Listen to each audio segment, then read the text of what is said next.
everybody? It's your boy Tony Ortiz here, back again with another This Week in Brave Exvius. We are here on February 8th, 2023, and Gumi has not done much this year so far. We're sitting here with a few different units released, a Clash unit out, and probably as little action on the pull front as we've seen in a long, long time.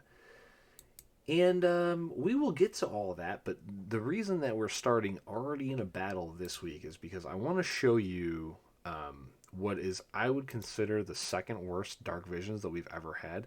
The only thing I would say I would put worse than this is when they literally changed a boss's weakness to alter how many people were going to pull on the units of that week. So if you go back to last summer, you'll see that we had one of the sub bosses was weak to light, and it was like our first chance to use Knight of Grandshelt on something end game because he had no morale abilities, so you're not gonna be able to take him to Clash.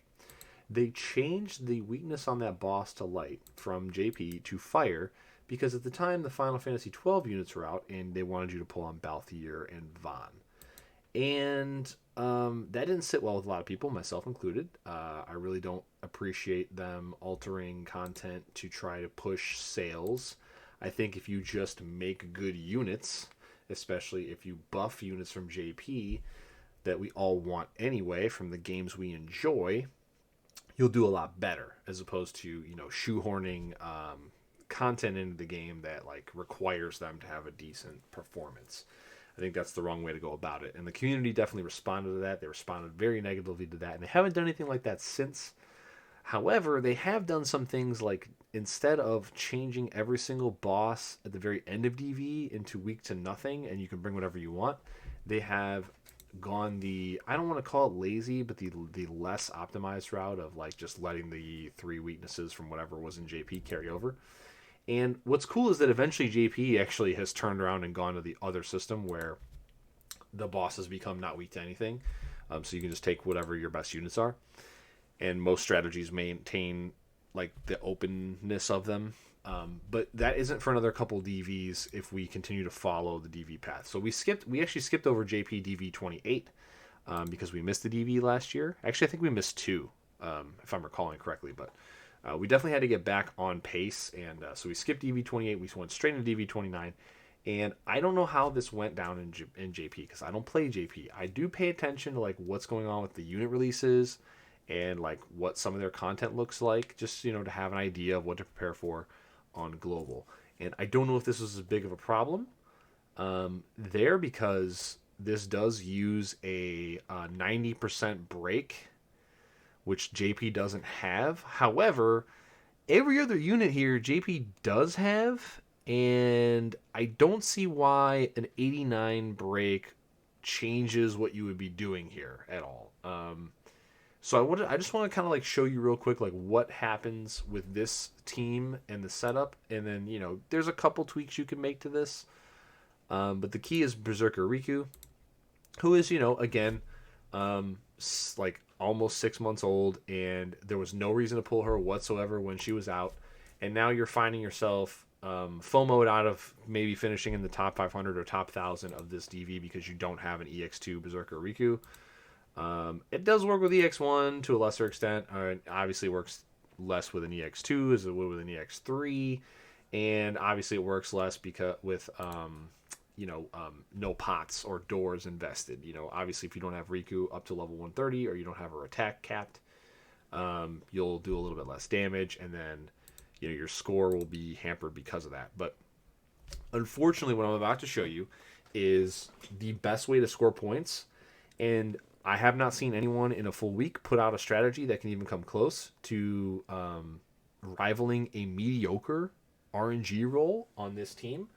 And the reason it's so bad is because normally with DV you're rolling against variants with a really good strategy, and you're just looking for the best variance roll you can get. Well, with this one you're tripling the amount of variance that comes into play on your roll, which means that you're going to spend on average 3 times more amounts of spins on the wheel to get the best roll possible. But unfortunately, what they don't tell you about math is that the more variables you introduce, math holds to like variance rolls up to a certain point, but as soon as you introduce a bunch of extra variables, you increase the amount of variance you're going to have, right? So, like, if I'm rolling on variance one time, I have field A to field B as my results, and I'm going to hit, probability is going to put me somewhere in the middle of those two polar opposites, X amount of times, whatever. But the minute I extend from here to here, and I'm still trying to look at the top, I have twice as much room to land in. That's bad. And then if I extended another equal length, and I'm still trying to land at the top, I have 3 times as much space to land in, where I don't get what I want, which is landing at the very top. And like that's kind of like, the most layman way I can describe how bad probability becomes when you introduce more variables and you're looking for the exact same result as opposed to a result inside of a specific field or set or whatever. But let me just show you what this looks like first. So basically, this boss, it's a machine, and it's weak to fire and water and wind, I believe. And so we have all those elements present. We don't really lean into wind at all, but we don't really need to. Water, we have the best support for. So Crown and Nickel is like incredible water support. Riku has some built-in stuff. Ash is probably the best magic tank available for this, just because she has like not only the skills to tank before Riku's ready to, but she also has this huge machine killer buff that you can use in the last turn before you do all your damage. Wilk has a 90 break and also happens to have wind stuff, so like his stuff that he throws is not going to get resisted. Rivera is here to throw a provoke and a cover onto a unit that normally couldn't do it, which is going to be Riku. And then Ferris is here for some support and some fields before Nickel is ready to do his field. And then she also carries the Lakshmi Esper, because on turn 3 you get stopped by the boss and you need stop immunity on every unit. So instead of having stop immune gear, you can just have your unit who has no actions to do on turn 3, Ferris, carry the Lakshmi Esper, and if you have the skill that she has where she gives 3 turns of stop immunity to your whole party, you just end up casting that on turn 3, and then that makes sure that like your Riku can actually take actions and all that. And the reason we are bringing Riku is because of counterattacks. So you might be familiar with this from Chao and so on, filling the morale gauge through counters. But Berserker Riku has a few different ways to really lean into that counter stuff. And she has a way to make sure that it all chains, and she can theoretically proc as many counters as the times you get hit. So that actually elevates your possible like maximum chain from like a quad chaining tag chainer, from like 100 and something, like 120 to 30 to 40 to 50, all the way up above like 200 and something. I think my best chain so far is like 202, and I don't even have the best gear that's available. And that's what we're going to talk about too. We're going to talk about how bad this is because of the gear that you need and how unavailable it is to not only new players, but even players that haven't been playing for like the last, maybe you came back to the game 2 or 3 years ago, you still haven't had the opportunity to get some of the best items to give yourself the best chance of rolling the best like RNG you can roll, which is just okay. So what we're going to do is we're going to leave Nickel. He has to act last here. We're going to go ahead and set up Ash's LB to make sure that nobody gets wrecked in the first few turns, because remember with DV we're trying to take as little damage as possible to make sure that is an S on the score and we get points. I start Wilk in the base form because I don't have Pause of Prosperity. If you gear Wilk properly, you can start him in the shift form with Pause, and he will get his LB back. You're going to basically burn all of his LB on turn 1. You're going to want to use his LB on turn 3 for the accuracy down, so that Riku doesn't die before she can counter everything. And what you can do to mitigate not having Pause is you can start in the base form with Call of the Wild and then shift into the shift form with Call of the Wild, and with all the other gear you'll end up refilling on turn 3. So there's that. And then Rivera has Scarlet Wave because it's weak to... You could use Blue Wave here as well, I think, but this is just like all the stuff. And I'm actually going to go to my phone here because we need to actually chain this properly. I would use the auto button. But we actually need to hold Riku for a second or two. I don't want to make a macro for something this simple, and we need to use Nickel's action afterwards. So I'm going to actually manually chain this. And this is one of those scenarios where go back and watch a video about how I talk about how stupid it is of a game design feature to have a device that wants you to hit stuff on the same frame and they're asking you to play the game on a device that's incapable of accepting multiple inputs in different places on the same frame. So just go back and watch some previous video about that to see how terrible that design is and how much most of us hate it. So here we go. All right, and then we're going to chain this in.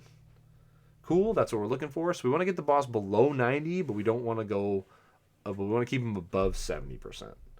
And then we're going to go ahead and use the crowned nickel abilities here and a flood to go ahead and buff up Riku.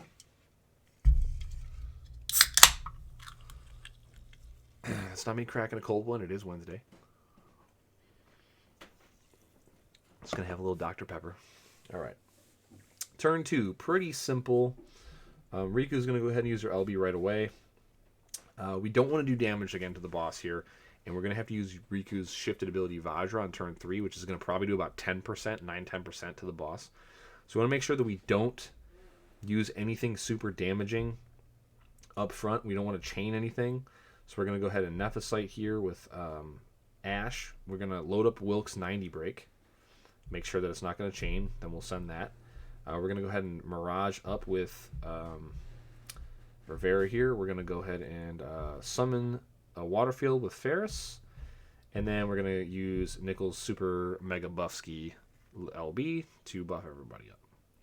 And let all the damage hit first. Again, we really don't want to send it below 70. You can send it below 70 and still get a really good roll. I have done that, but then you're going to lose like a few points from S ranking damage taken. Because if you send it below 70 on turn 3, you're going to get hit with the boss's unavoidable, uncoverable AoE. That's going to like take like anywhere from around 10 to 30 to 40% off of everybody's health. So, okay, and we're good ski here.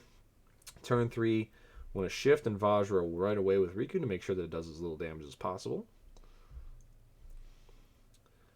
Okay, there you go. 8%, not too bad.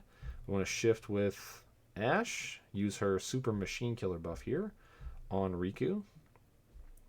Wilk is going to use his LB like I mentioned before. And then we're going to go ahead and we only need 2 skills with Rivera, so that's why we're using Do It and not the triple. We want to Choir Solo and Vigilant Orchestra. So now this puts Provoke and Cover on our Berserk countering Riku. This is why you do this here. All right, so we can do both of those. Again, nothing to do for Ferris here, so she's going to go ahead and cast Stop Immunity on everyone to make sure that Riku doesn't get stopped and not able to do what she's supposed to do. And then for the better water field, we have a bunch of Evofill materia equipped, and Nickel's going to go ahead and do the better water field for this turn so that Riku counters for maximum amounts of damage. Now, here's where your second RNG roll comes in. The boss has a random amount of attacks that it does to you, and you just need it to hit you as many times as possible. So there's these AoEs. There should be these little missiles that get shot at you, these frost rays. And like, yeah, that was not enough. So we need, you can get like up to 5 missiles, I think, or something shot at you. And like all those AoEs can go off like 3 or 4 times. The rays can go off a couple times. And that's one of the, so normally you're rolling variance, right? So on a clear like this, you're rolling how well does your actual hits of your weapons roll on their variance rolls, 1.25 to 1.75 or better than that if you have better weapons or whatever. So that's normally what you're doing with a DV. Then on top of that, for this DV, you are rolling against how many times is the boss going to attack you on this turn. And that is just beyond your control. There's nothing you can do. The game has an algorithm that says it's going to attack you this amount of times randomly. Here you go, blah, blah, blah. Then, for a third layer, you go to your countering unit, Riku, and you see how many times is Riku able to counter. Okay, that's determined by RNG roll number 2. But then how many times does her counter activate? That's RNG number 3. And then do you even have the gear to maximize that opportunity? And you can see how normally in a DV you would have a base strategy. You would go in with your units. Maybe you tweak a couple things here and there. You would keep attacking it, and you would try to get that best variance roll possible to get you the highest score. Okay, you can maybe change your strategy a little bit. You can maybe move a unit in or out or whatever, and maybe push it to the maximum, right? Well, in this DV, you literally can't do that. There is no strategy that I've seen up until today that can even come close to a mediocre roll on how much damage you're going to get here. Now, I'm going to go ahead and hit next and you're gonna see my ranking at 313. Okay, I got just inside of top 500 before today, and I had a really good variance roll a couple hours ago where I went from like 580th place to like 310th, and it's because I just counter activation that many more times. I didn't even get a ton of extra attacks, but my Riku activated her counter so many more times that I got like 30 more chain hits in than my best up to that point, and that skyrocketed my score over 200 places. So this is literally just a massive randomness factory, and when you multiply multiple random dice rolls on top of each other, you just extrapolate your odds into the moon. And this is just a terrible, terrible design for anything. I'm not saying that new players should have the opportunity to do the exact same amount of damage or better than players who've been playing the game since day one and have never missed a login day. I'm not saying that. However, when you gate the ability to even compete at the top of this DV, when an extra Galvanite is maybe in play, when extra Dark Matter is in play for these newer players who really need those Abyss weapons, when you gate that behind a random unit that nobody wanted, that is from arguably the most hated game in the mainline series, like it's kind of a toss up between 13 and X2 for like the literal most hated and least played. And I mean, that's just, there's nothing I can do about that, folks. I don't know how to tell you that, like, if you like, I don't know how to, like, if you like X2 and you like Final Fantasy 13, like, those are valid emotional subjective opinions you can have about those games. But what I'm trying to tell you is that objectively, in terms of sales, the amount of people that played those games, the amount of people that like those games, they're just the lowest in the entire mainline franchise. Like, Tactics has more fans as a non-mainline game than 13 or 10-2. Final Fantasy 11 has more people, in Final Fantasy 11 to me is a gem objectively, but like even in the numbers, the amount of people that have touched it and they're like finally remember it and even maybe don't play it today and they can't replay it or because they don't want to pay the whatever, there's nothing I can do to help you with that. Okay, so if you pulled for Riku, you pulled because you like X2, and X2 is probably the most disliked game in the series, like objectively the most disliked game in the series. Doesn't mean it's bad, doesn't invalidate you loving it, but it's just on paper sold the worst, played the least, nobody gives a shit. It doesn't need a remake because nobody would buy it. You know what I mean? Or not enough people would buy it to ever warrant the cost. And then on top of that, you have all this counter gear that you can't get because it was limited. So Riku here is supposed to be wearing this proof of talent materia. This was an event only materia that I got because I guess I came back to the game, or how to obtain Trustmaster Reward Chloe. So Chloe was a unit from one of those events where you could only get like a couple copies, right? So now you may be able to go back and buy her with Star Quartz. I don't know, but you could try and see if she's available in the Star Quartz. So you might be able to get one of these if you've got enough Star Quartz. So if you're a newer player, you got to go farm Star Quartz. If she's even available, you got to buy not only her, but you might have to buy multiple copies unless you've got TMR Moogles around. So hopefully you have some of those. But it's not stackable. You really only need one. Not too bad. Then you got to have a counter materia, which is 3-star Sabin. You probably have him laying around, but hopefully like you don't have to go waste Star Quartz on him. I wasted Star Quartz on an extra one because I don't have the most important materia in this setup, which is Looming Wrath. So Looming Wrath is from an event from like 3.5 or 4 years ago, where it's a 40% increased counter chance, and there is no way to get that back. And like I said, Proof of Talent, I don't think we had a way to get this until Star Quartz. We'll even go look at Star Quartz looking for Chloe in a minute, but like you can't even get this materia. You up until this, you couldn't even get this materia. So in JP, I don't know if they had like a Star Quartz purchasing ability where you could go back and buy old units that were collab units. But like you literally have to go out of your way to get this gear. You have to make sure that you have Blizzard Orbs. Not an easy thing to do because these actually add more chances to counter. So you need both of these. And then, of course, you need the best vision card possible to get the most attack out of this and get the most damage to boost your score. So if you don't have the ability to get chain limit boost off of Titus's card, then you have to sack your stats here. You have to go down to a Magister Helm. And then again, if you're a newer player and you don't have a Magister Helm built, which a lot of people don't because they have Magister Rings built, but you can't use Magister Rings because you need both Blizzard Orbs for countering. Do you see how many layers they're stacking on this DV to just like make it impossible for you to be able to, as a medium level player, even try to get in the top 2,000? Like they're just literally just cutting you off of it, and they're doing it in not a way that like even is beneficial to like people who have been playing for like the last 2 or 3 years. It goes even further back, you know, and man, it's just really tough to deal with. Like, the whole purpose of DV is to bring in a team that you've like thought about, and then like, okay, this works really well. Now let me like grind out until I get a good variance roll on just the damage.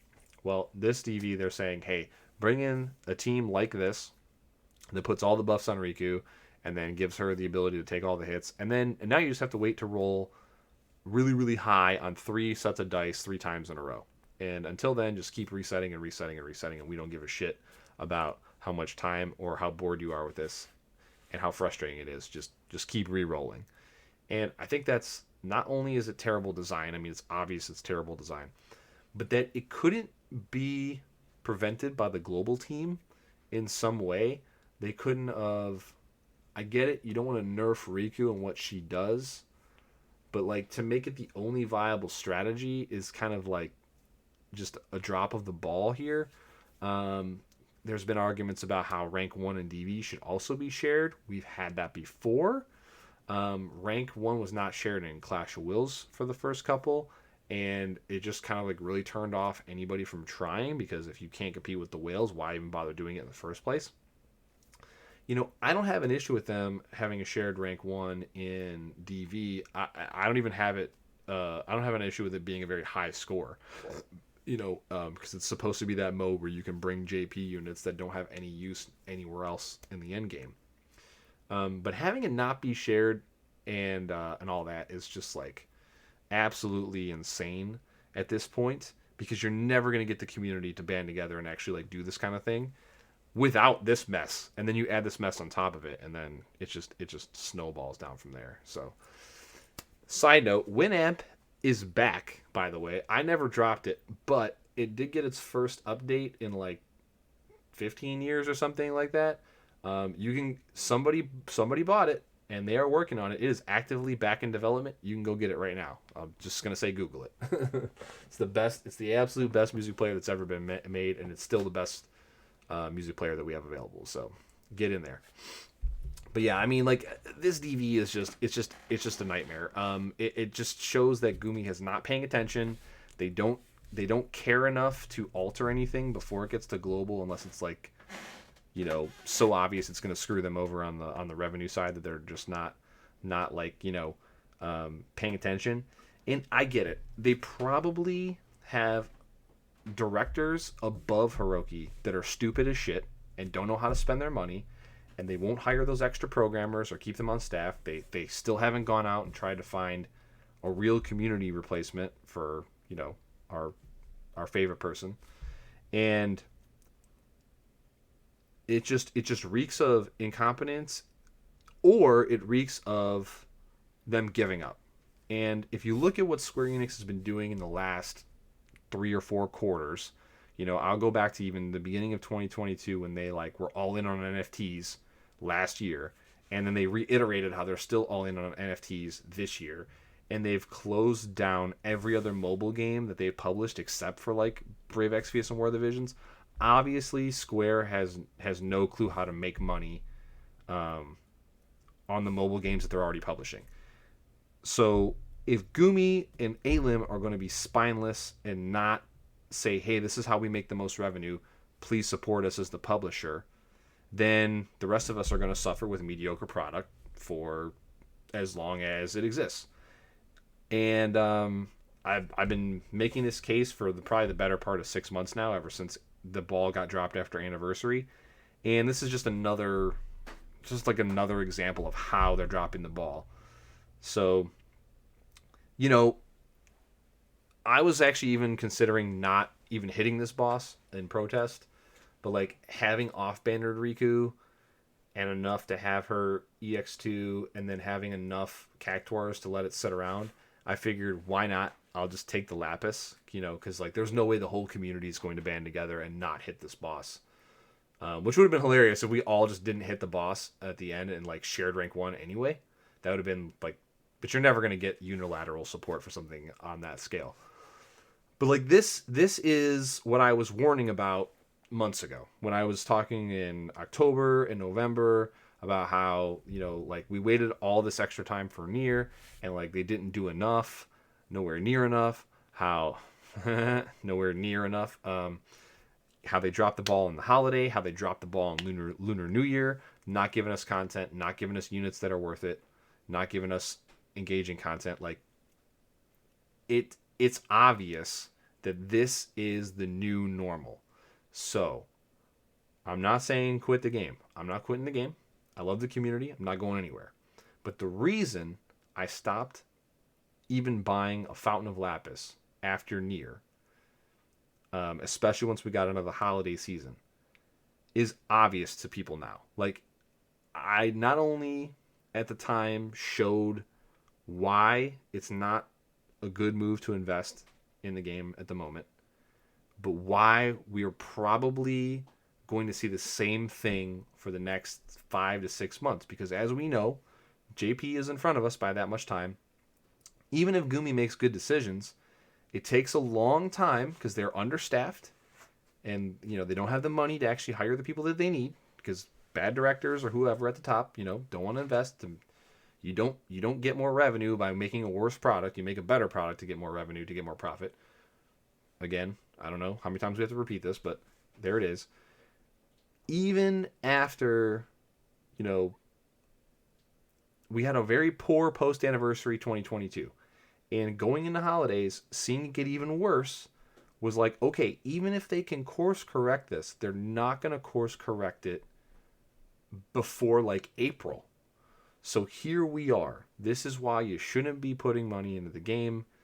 And they're not going to do that course correction if you do before they start it. All right, so wait to see what they do with Deosis. Wait to see what they're going to do with the other leader skill stuff and like see what G-Lex is going to do with leader skills. Are we going to have G-Lex leader skill units and all that? I would not buy anything. I would not buy a single Fountain of Lapis, Crest Pass. I wouldn't even buy like a $1 pack until you see them course correct appropriately, because this has basically been on fire since Chizuru came out. So like Chizuru came out, it was all good. We got our COV. They abandoned COV. We've had shit clash bosses since then. We've had bad units since then, upside down and inside out. We've had like a couple winners. But like ones that you had to gamble on. Like Sakiko was a gamble. Like they could have not supported her elements and she would have been dead in the water after you pulled her, after her own clash. Because again, Evo damage. You can't just gear up for the killers. You can't imbue her with anything else. They didn't give her the right stuff.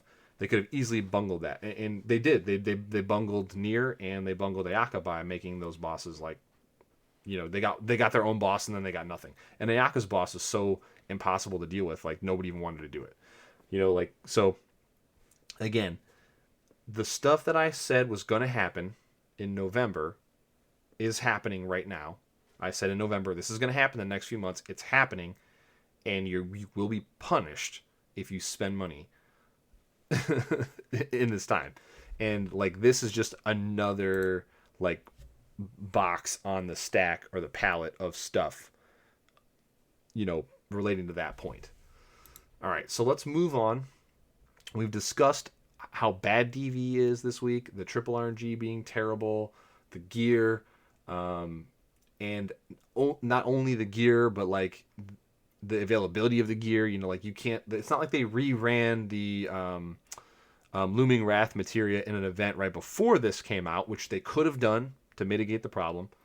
We can even go check the exchange shops now and see if the Chloe is in here.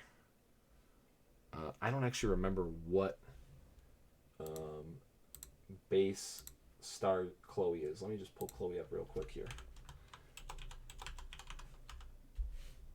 Okay, she was base 4-star. Okay, so we'll check the 4-star exchange.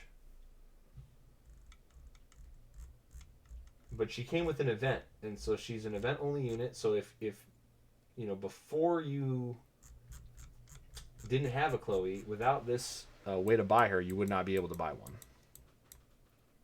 Okay, so at least you can go and get another proof of talent, or if you need one. Actually, is it unique? Can you equip more than one of these at a time? Okay, so the ability is unstackable. So there's you can only have one. So not only can you not get a looming wrath because it was an event material like reflect ring or like a one time buy like pause of prosperity or whatever, but even if you go and get a another proof of talent, it doesn't do anything. You can only have one that can actually affect the unit that you're gonna take in a DV. So like this is just poor game design. And if you want the meta to be countering, and you want that to exist, that's totally fine as well. But you have to support that. You have to support it so that your mid game players can get in on the action, and you're whatever. And so like your mid game players can buy a Chloe, get a TMR, and whatever. But if your mid game players started in like last summer and they didn't pull on Riku because they didn't have the resources, they literally can't even get anywhere close to the top like 1,000 and get their extra Galvanite. They have no chance. They literally have zero chances. It's not even possible. I don't understand why they don't rerun these items that are so crucial to like the way the game functions.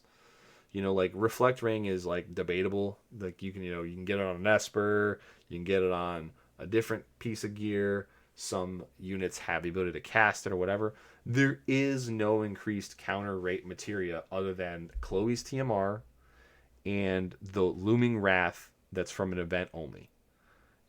There is no other Dragon Brush. Dragon Brush, you can get a Call of the Wild as a trial reward, but if you miss Dragon Brush, you just don't ever have a Dragon Brush.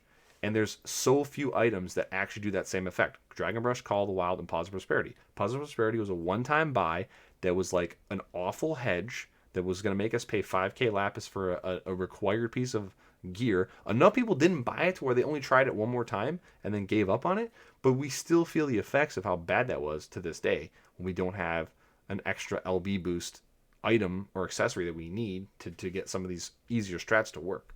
So like why they don't rerun these items, like if you make a mistake, fine, but then like the make up for that by rerunning it and making that item or materia or unit available to people who got screwed and didn't get it the first time around, and like let them have it at least. So like, at least if you're gonna make that mistake, at least make it available to everyone after a certain time gate has happened, right?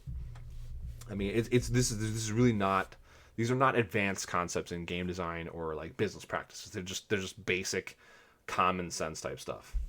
So like their philosophy of how they're doing business, it doesn't translate into reality very well. It reeks of people who don't care or that are hands off or that just simply don't have the resources to be able to do what they need to do, and they're not communicating that to us. And they're living in like a area of denial there. And then like what that does is it just kind of, they're banking on you don't notice and spend money for as long as they can milk you, and then like they just don't improve the quality of the product. And what you should do, unfortunately, as much as I like this game, is turn on the product and don't participate until it's being supported properly. All right. And one last thing I wanted to highlight was that if you didn't pull for Riku, which was a smart decision at the time, because she didn't come with another, like I think, what did she come with? X2 Yuna, who is also whatever. Not only are you not rewarding people until 6 months later for pulling on a unit that isn't worth anything, but you're punishing people who have to save, right? How do you have a functioning community full of people where the 10% at the top spend money and the other 90% don't? And then the other 90% will keep logging in every day when the gap is increased by so much, for punishing you by saying, oh, this unit that you never thought you were going to ever use, oh, randomly from now 6 months, they're going to be the only unit viable for a decent DV score. So not only do you get punished, but like that unit doesn't have any longevity, so there's no reason to even chase it afterwards. You just sit on the fucking bench for these 2 weeks and do nothing, and there's nothing you can do about it. And that's the feel bad kind of moments that leave people to just uninstall and just not come back. That's what happens when you do like a big lockout of like all these people. Yeah, like and like all 3 units, the vision card, the 3 units are like how it just circles back to like you only pulled on that banner if you liked X2. X2 is either the least popular, so the nicest way I can say it is either the least popular or second least popular game in the mainline series. So like there's not even a nostalgia pull factor for these characters. And then again, I'm not saying like neuter Riku so that she doesn't work in this Dark Visions. I'm saying make this Dark Visions have a path to where people who don't have Riku, don't have Looming Wrath, or don't have like the counter stuff you need, make a path for them to post a decent score that maybe can get them in the top 1,000. That's how you support the community. Make the content engaging and at least somewhat interesting to do. Even your average typical DV is more engaging than this because you come up with your own team. Let's say you come up with your own team that's like not the same as anyone else's. And yeah, you got to reroll for variants like 10 to 20 times or whatever.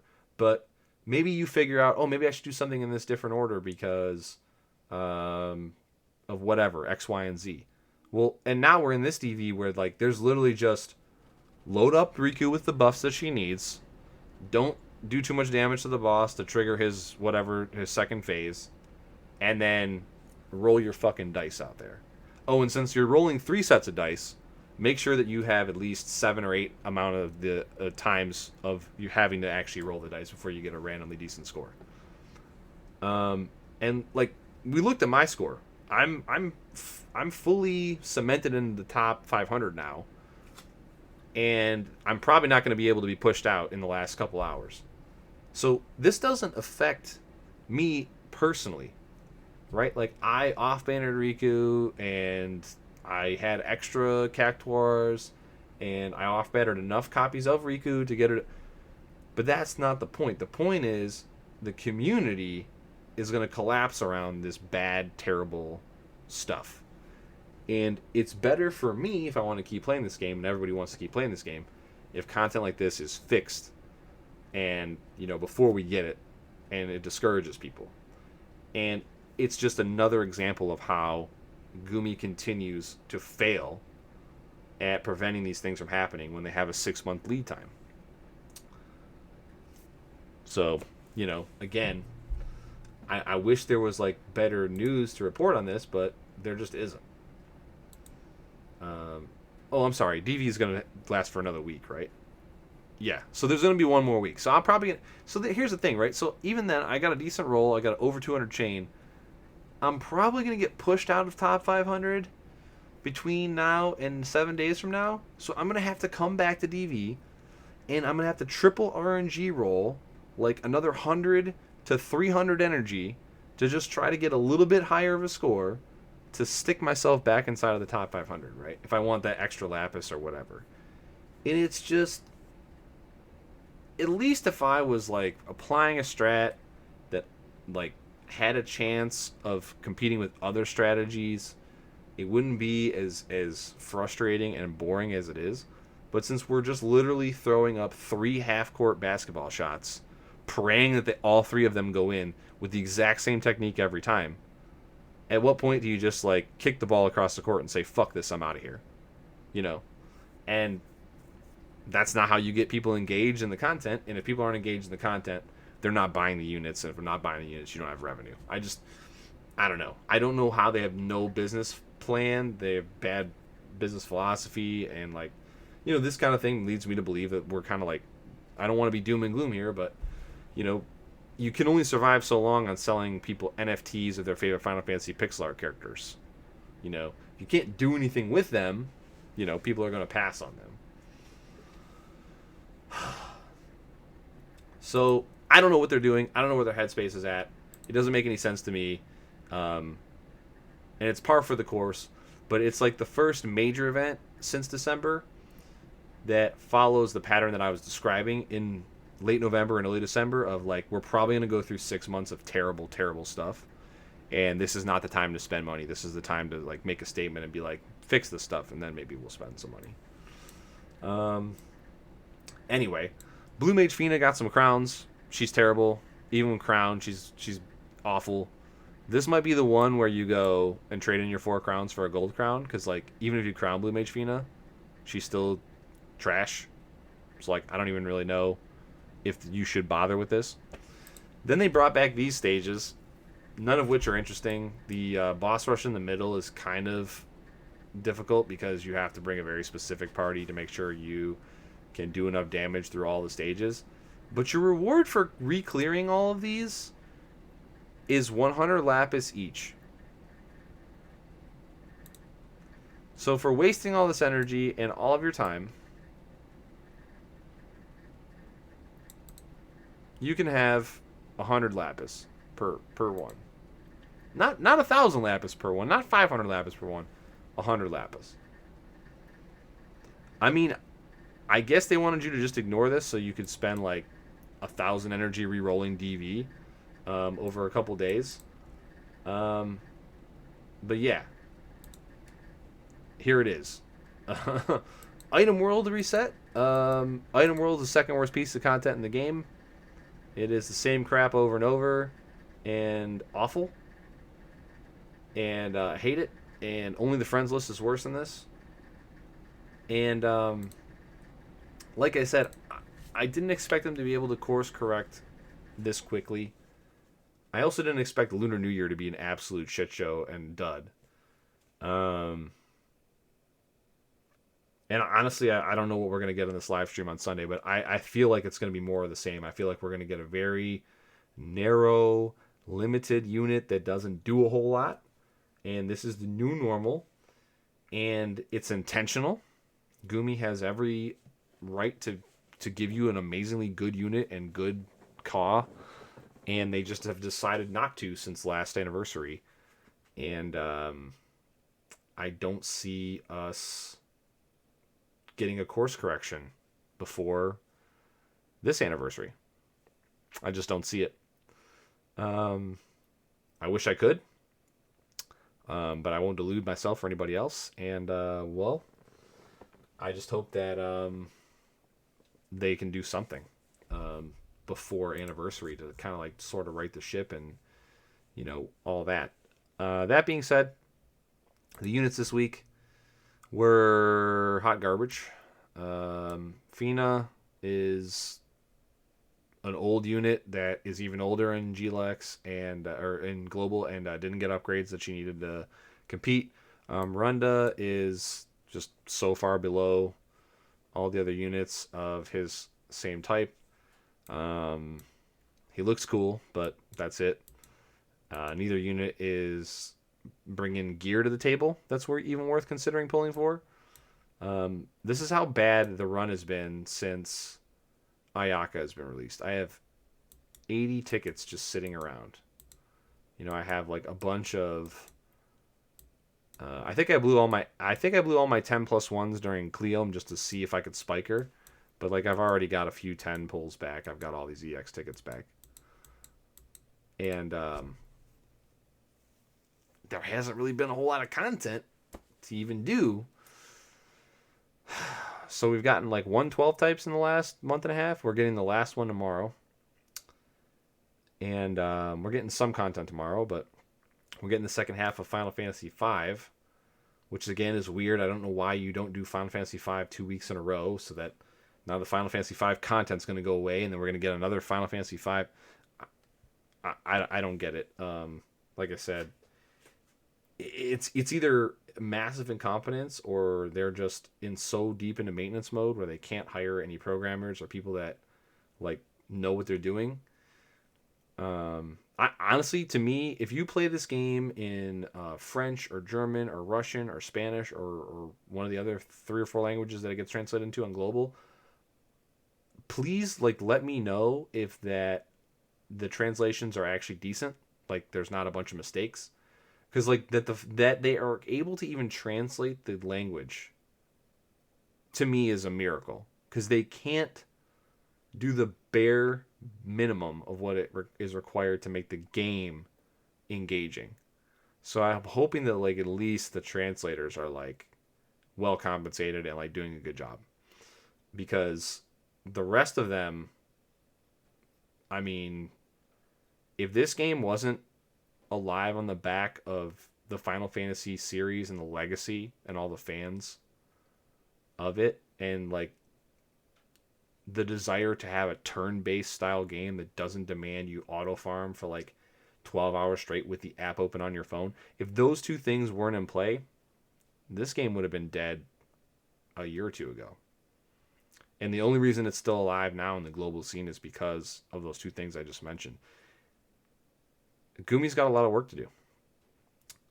And I think if they don't do much of that work in between now and the anniversary, there's not going to be enough of us left for the game to survive much longer. You can see what happens with a good anniversary. Just look at last year. I mean, that anniversary was dynamite. A bunch of people who had played the game in years came back. And they came back into just fumble after fumble after fumble and bad decision after bad decision after bad decision and lackluster collab after lackluster collab after lackluster collab. We had like 5 collabs in like 8 weeks. And I don't know, I feel bad for the community because I really like the community in this game, and like the game is not treating the community with the respect and care that it deserves at the moment, and that's just sad to see. So, well, that's it for tonight, February 8th. We're gonna have a decent amount to talk about next week as well, and because we'll be post live stream.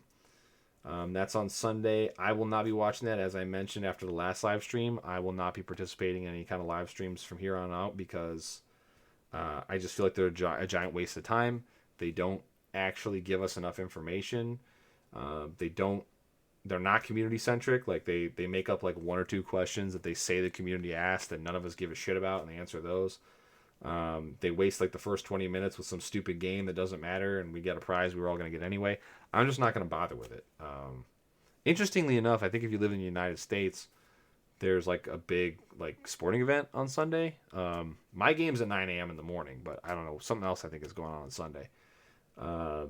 So like they're just not going to get that many viewers from that. I mean, if you would think if they had like their finger on the pulse of the global community, you would probably move this stream to Saturday, right? That just kind of just shows again like the level of either just don't give a fuck or the level of incompetence that's going on over there right now. And I'm not gonna bother. I will definitely be watching some of the after party shows that some of the prominent community members run. I would recommend Beige Carpet from Gert if you want to check that out. That'll be on his YouTube probably a couple hours after the live stream. If you are in Europe, you'll probably have to wait till the next day to catch it, of course, because it'll be super early in the morning for you. But I definitely strongly recommend watching that. I will definitely read the notes, and we will talk about the live stream stuff next week, along with this week's units and content and all that, as we normally do. But if you are interested in more than Brave Exvius, please feel free to join me over on Twitch. The link will be in the description below. And right now we are playing through Mass Effect, the whole trilogy, new playthrough for 2023. We're in the middle of Mass Effect 2 right now. It's getting to the good stuff. And we've got a lot of things coming up, hopefully in March. We've got some, one of my favorite games is implementing multiplayer. So that's going to be pretty cool. I'm going to play that quite a bit. Final Fantasy 14, I think. I'm going to try to dive back into that a little bit in the next couple weeks, since I have some free time on my hands. And there's a lot of things going on. So come out and check us out over there. We film this very show there live every Wednesday night, before maintenance. And then we go ahead and post it over on YouTube afterwards. So if you're watching this over there on YouTube, definitely come out, check us out live. And we're going to go ahead and we're going to say goodnight here. And if you want to pop on over, you'll definitely catch us playing ME tonight. And then, Final Fantasy 4, Final Fantasy 6, 14, other stuff. I've been playing a lot of Warhammer Darktide. That's starting to get some patches again. Maybe that'll come back. So yeah, definitely come on over there, check us out. You can add me on all the socials and Steam, and we can play games. And if you need a unit to do whatever trial you're trying to clear, you can always friend me up and ask me for it, and we'll definitely try to set something up for you. So take care, everybody. Keep that wallet zipped closed for right now. Wait and make sure that Gumi shows you that they are serious about making this game last 2 to 3 to 4 more years, and that they're going to course correct before you drop anything. Right now, no fountains, no crest passes, no nothing. Keep it closed. Make them prove to you that they hear you and that they're going to correct. And fight and fight and fight for the community that makes this game what it is. And make sure if you post on social media, you use hashtag FFBEFanfesta2023. I think that meeting up again, especially in North America somewhere, and having an event and taking pictures and showing that there is a dedicated fan base for this game could move the needle. And I would love to meet a lot of the people in the community, and some of the top creators in the community are getting behind this. So definitely, if you're going to post anything on social media about the game, or anything related to the game, definitely include that, and let the developers know that not only do you want a better game, but you want them to support the community in the ways that they used to, and try to at least help us run some kind of event meetup in NA where a lot of us in global can participate, and show them that there's a lot of revenue to be had if they just pay attention. So yeah, thanks for hanging out with us. We finally got a decent chunk of long one in after a bunch of short episodes this year. 2023, this is the first show that actually has had any meat to it. So hopefully there'll be some more, and hopefully that meat will be nice and tenderly, perfectly barbecued, as opposed to rotten and garbage. And we'll see y'all on the next episode. Take care.